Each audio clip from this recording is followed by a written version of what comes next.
Hey guys, welcome for the second video in this video vlog, and today we're going to be talking about if it fits your macros, or Iifym. Now this is a pretty popular topic these days, and a lot of people don't know how to incorporate it, or they ask if they even should incorporate it into their diets or their daily diet routines. Now I'm going to answer a few of these questions, and the reason for me bringing this topic up is because I feel it's an invaluable tool to achieving your goals while keeping a mentally stable mindset while you're going through either deficits or bulking, etc., etc. Now, if you watch the macros video, we kind of went over a few things here, but I'll briefly touch on them again. So to keep in mind how we're going to start this is, remember, protein and carbohydrates contain 4 calories per gram of that substance, okay? And fats contain 9. So what we're going to do here is today we have a goal of 2,500 calories that we're going to shoot for. And I'm going to show you a normal diet versus an if it fits your macros diet. Now, before we get started, I'm going to base everything off of empirical evidence, okay? Not hearsay, not what anybody else thinks or what this person thinks or this person thinks. I'm going to base this off empirical evidence, meaning the facts, what we know. Alright, so for example, before I get into this, if it fits your macros is basically saying, well, if my macros are 500 calories a day or 2,500 calories a day, etc., etc., how can I reach those? Do I have to eat all the food clean or healthy foods, etc., etc.? Can I have something else in there like a piece of pizza or cake or a muffin or a donut? Well, we're going to answer those questions here today. And does it work? Yes. Is it for you? Who knows? We'll find out. So to start, let's just take a 2,500 calorie diet here. Alright, so if we were to take 1,000 calories of protein and we divide it by 4, we get 250 grams of protein. The same thing for carbohydrates here, and we're going to end up with 500 calories coming from fat. So we're going to divide that 500 by 9, which is the calories for fat, and we're going to come up with 55. So in total we have 250 grams of protein, 250 grams of carbohydrates, and around 55 grams of fat. Now, this is going to take up 2,500 calories. Alright? Now the question is, how can we get to those amounts of protein, carbohydrates, and fat? Well, we're going to fill them with food, but what food matters? Okay, a big question is a carbohydrate a carbohydrate? Statistically speaking, yes, because they both contain calories. A potato that's 50 carbs versus a piece of pizza or 2 pieces of pizza that's 50 carbs, they are both the same empirically and statistically speaking. They are the same. They both give you the exact same amount of calories, but whether it's a potato, a piece of pizza, cake, etc., the carbohydrate content comes out to the same if it's the same serving size for the same carbohydrate amount. Okay? Now, so let's give an example here. If I were to take, since our goal of protein is 250 for the day, if I were to take protein right here from pizza and we give it 50 grams, okay? And let's just say I were to have, sorry about that, camera shut off for a minute. So if we were to take pizza, 50 grams of protein here, 75 grams of carbs, and 10 grams of fat, that would give us a total protein of 50, carbohydrates 75, fats 10. Now if I were to have cake, let's say this was 75 grams of protein, bear with me, I know this is not correct, 100 grams of carbs, and 35 grams of fat, we'd have an extra 75 plus protein, and we'd have an additional 100 plus carbs, and then we'd have an additional 25 for fats. Okay, my 2's look like 3's.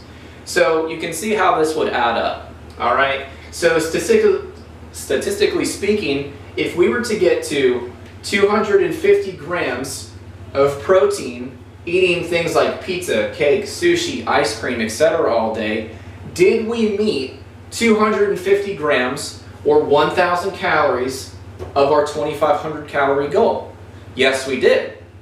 The difference is that the sources are different, obviously. Now, these are not the best things to eat all the time. Now, the big question is, did you meet your goal? Yes, we did. Are you still in a deficit? Yes, you are. So technically speaking, if you just ate one meal a day that was 2,500 calories and contained all of your macronutrients here, that would be considered on point. Or if it fits your macros, you were aiming for 2,500 calories. Via these things, you ate 100 grams, or you ate 250 grams worth of protein, 250 grams worth of carbs, and 55 grams of fat via pizza, cake, ice cream, sushi, etc. throughout your entire day, and you met that goal. Technically speaking, yes, you fit your macros there. Okay? Now where it comes into play is, are these sources the best for you? Obviously, if your body fat percentage, if you remember the video we made on macros, obviously if your body fat percentage is way up there, you're not going to want to eat these things all day. Okay? For one, the body struggles between having calories for your muscle, calories for your fat, and everything else in between. Okay? So they're constantly fighting for nutrients. Who gets what? Who gets this? Who goes to stored fat? Who goes to muscle glycogen? Who goes to liver glycogen, etc. Okay? The main thing that's going to point those in that direction is how much body fat percentage you have. If you're higher in body fat, obviously these are not the things that you want to eat on a daily basis. Okay? This is where you would imply something like the 80-20 rule, where you imply 80% of your diet during the day, as I hate using this word, but clean, or from good whole food sources, and the other 20% from fun. So I say, what's best? The guy that eats chocolate bars every single day, or the guy that waits once a week and has as many chocolate bars as he can possibly stomach in one day? Obviously, the person that binges is not going to win here. We need to make sure that the body is used to assimilating those nutrients from those specific items so that it doesn't hit you so hard. Okay? Now, obviously, a potato, a white potato, is going to have more nutritional value than a piece of pizza. We know this. That's where these are separated. Okay? You also have to look at the vitamin content, the micronutrients, things like that. Obviously, if something's higher in vitamin A, potassium, calcium, etc., over a piece of ice cream is actually not too bad, but like, let's just say like a piece of cake, it's just empty calories. Or is it? Is it empty sugar? Is it empty carbohydrates? Yeah, more than likely. It's just going to spike your insulin really high and then force you into some kind of binge eating progress, okay? So again, if we have our diet that's 2,500 calories and we ate nothing but white rice, lean protein in the form of good animal fats, etc., and you reached your 2,500 calorie goal, did it work? Yes, it did. Again, the goal is, what works best for you? Can you combine these two? Can you combine having a steak and potato for lunch, and then having maybe some pizza and sushi for dinner if it fits your macros? If your body fat allows for it, absolutely. This is where best case scenario works out and using your best judgment. Are you above certain body fat levels where these things won't affect you as much? Well, then that's fine. If you're like 10%, 12% body fat or even lower, you can probably get away with a few of these things. If you're 15, 20, 25, 30+% body fat, obviously these things are not the best food sources that you can have. You should stick to clean, whole food sources that are not processed. You stay away from as much processed food as possible while still hitting your macronutrient goals, micronutrient goals. So these things are important because it's good to know that if you went 80% of your day and you ate very well, you had lean proteins, good amounts of healthy fiber, good fats, good carbohydrate sources such as rice, potatoes, beans, etc., and then you kind of had like maybe a piece of cake at night, you don't have to kill yourself. You don't have to feel so bad that you had a piece of cake because you broke your diet, okay? That's not going to matter so much as the person that eats this stuff all day. That's what we're looking for, is who is creating unnecessary insulin spikes, who's messing with things like their leptin, their body fat levels, etc. As long as you keep a goal in mind and you reach the goal with whatever calories you consume, that's where we want to be. Remember, back to the macros video, we don't care what the goal is as long as you set one. If you were to eat nothing but pizza all day and you met your macronutrients, like I said, and you were still in a, let's just say that your maintenance is 3,000. And remember, we're cutting 500 to get to a deficit. And if you hit your goal there, are you technically in a deficit? Yes, you are.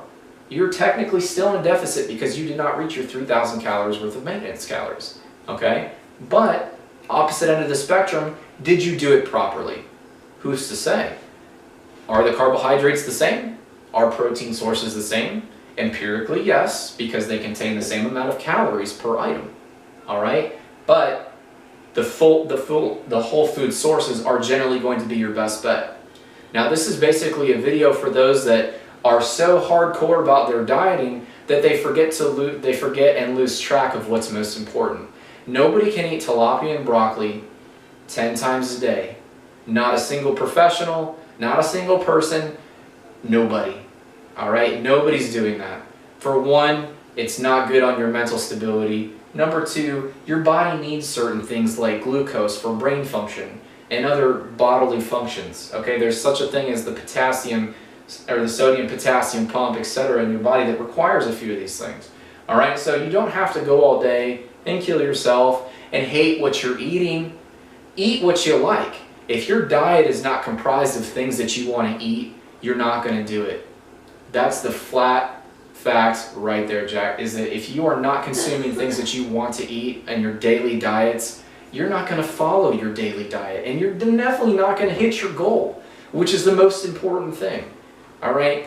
Another thing is make sure that you're eating for your body fat. Again, eat for your body type. If you're bigger, try to stay more towards that maybe 90-10 rule, where 90% of your day is pretty good. And then maybe 10%, maybe you want to come home and have tacos for dinner. Or some extra Greek yogurt with like a Fiber One brownie or something like that. Or, anything like that is fine at night. All right? You don't have to kill yourself over it. So the big thing here and the takeaway with this video is don't get too hung up on what you're eating as much as what your goal is. Try to stay as healthy as possible, get as much macronutrients and micronutrients as possible, but at the same time allow yourself some leeway so at the end of the day you have that mental focus and you have that mental stability and you have those things knowing that, hey, I achieved my goals today even if I did kind of eat a little bit outside my range. Now obviously this is going to everyday Joes. This is not pertaining to somebody that's about to be stepping on a stage, because if it fits your macros, in my opinion, won't work for somebody during a bodybuilding prep, and I'm sure most professionals and people that are very serious about that know that, because you want to go best. If it fits your macros is a lukewarm practice, okay? It's a way for people to have lifestyle flexibility. If your dieting and your eating keeps you from going out and enjoying times with friends, time with family, time at home, time anything, because you have to feel like you can't eat whatever it is that you're going out to eat with family and friends, then you're taking it too seriously, okay?